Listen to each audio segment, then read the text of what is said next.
Most people spend their entire lives waiting for luck to find them. You work hard, you pray, you try to stay positive, and yet nothing changes. Nobody tells you that the Bhagavad Gita has clearly explained that luck is not a mystery. It is not random. It is not something that just happens to you. That one friend you call lucky understands something that you don't yet. Let's change that today. I would like you to take a helicopter shot of your life's journey till now. You will definitely notice a pattern. Moments of opportunity do not arrive randomly. They arrive with a kind of intelligence. They tend to find you if you are ready for them. The student who gets the scholarship was already studying. The entrepreneur who gets the investor was already building. We call this a coincidence. My friend, this is a law. Take the Bhagavad Gita. Open its chapter 18, verse 14, where Krishna tells Arjuna that every result in life is shaped by 5 forces: the body, the doer, the instruments of action, the effort applied, and Daiva or divine will. Now, what is this divine will? This is not a random blessing. It is the accumulated weight of your own karma, your own actions, intentions, and states of being returning to you. So, as of now, can we say this? When the moment arrives and you are ready, this is what the world calls luck, right? But you will say, what if we don't get the opportunity? Or what if it arrives late? The contrasting truth is they are coming your way constantly, in conversations, in coincidences, in open doors, yet you walk past without noticing. Despite them being right there, there is something inside you that is filtering them out before they even reach your awareness.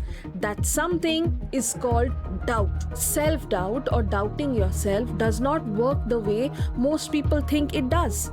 It is not just a thought that comes and goes. The Gita speaks about it with unusual sharpness, almost like a warning. Bhagavad Gita clearly explains the ignorant, the faithless, and the doubting soul perishes. For the doubting soul, there is no happiness in this world or the next. Pause this video and think about this line. This is probably the biggest psychological reality for you today. Now, whatever I'm going to say next, compare its validity from the past few years of your life.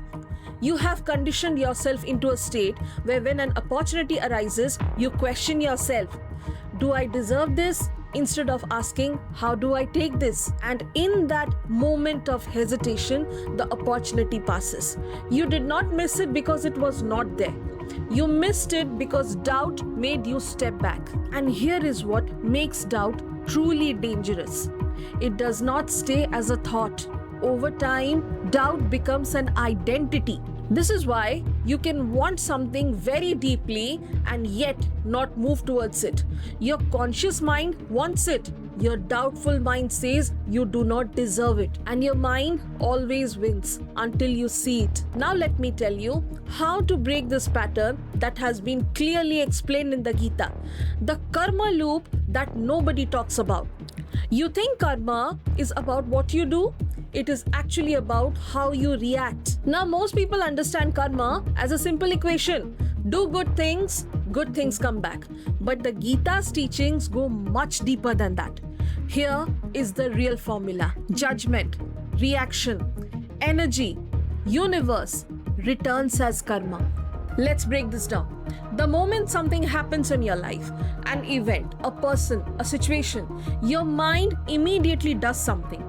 It judges the good and the bad, fair or unfair. The moment you attach a judgment to an experience, you create a reaction inside yourself. That reaction, whether it is fear, resentment, excitement, or longing, generates an energy. And that energy does not stay inside you. It moves outward.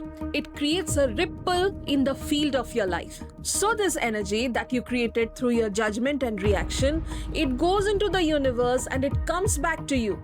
That return is what we call karma. This is why unlucky people stay unlucky. In chapter 3, verse 27 of the Bhagavad Gita, Shri Krishna says all actions are driven by three qualities of nature, the gunas. What appears as external circumstance is actually the return of inner movement. Your inner state is constantly broadcasting, and the universe is constantly reflecting it back. So the obvious question is, if every reaction creates karma, then what breaks the loop? Non-reaction. And here, the Gita is very precise. It does not ask you to suppress your emotions or become cold. It points to something far more sophisticated, a state called witness consciousness or Sakshi Bhava. Something happens to you. Instead of immediately judging it or reacting, you simply observe it. You see the situation, you notice what is happening, but you do not label it. You do not emotionally cling to it. You do not push it away either. You watch it the way you would watch clouds pass across the sky. In this state, your mind becomes silent. Your heart becomes neutral. And most importantly, no new intention, no new reaction, no new energy is generated. The answer is simple. With this, no new karmic ripple is created. So no judgment, no reaction, no energy, no new karma. And what happens to the existing karmic loop? Without new energy feeding it, it begins to dissolve on its own. This is what the Gita means in chapter 2 verse 47 when it says, Karmanye vadikaraste ma phalishu kadachana. You have the right to act, but you do not have the right to the fruits of action. Act, but do not react. Engage, but do not cling. The Upanishads echo this perfectly. As will be your will, so will be your direction. As will be your direction, so will be your destiny. When your inner will is fragmented by constant reaction, life feels chaotic and random. When your inner will becomes steady through observation, life becomes responsive. With a calm mind, you start seeing opportunities that you once ignored completely. You think strong people control what happens to them? They actually control what happens inside them. The Vedic tradition has an even older name for this, Sankalpa. Sankalpa is your sacred conviction. It is not a wish. It is not positive thinking. It is an unwavering, settled knowing of who you are and what you are here to do. It lives beneath thought, in the body, in the nervous system, in the deepest layer of identity. Gita chapter 6 verse 5 clearly says, Uddharet Atmanat Manam. Let a person lift themselves by their own self. Your own self is your greatest ally or your worst enemy. The Gita makes this completely clear. People with strong sankalpa do not chase opportunities desperately. They become so internally available, so rooted that opportunities are drawn towards them naturally. This is why we call them lucky, but it was never luck. It was the steadfastness of the inner citadel meeting the timing of the universe. So become a receiver, not a resistor. You think luck finds the most talented? It finds the most available. There are two types of people in the world when an opportunity arises. The first type, the resistor, who meets opportunity with their doubt identity fully activated. They ask, am I ready? Do I deserve this? What if I fail? The internal contradiction between wanting something and not feeling worthy of it creates a friction, an energetic resistance that pushes opportunities away. Even if you are working hard, thinking positive, doing manifestation practices, if the nervous system does not feel safe to receive, it will not receive. Now comes the second type, the receiver, who have done their inner homework. Not the work of forcing outcomes, the work of clearing doubt identity.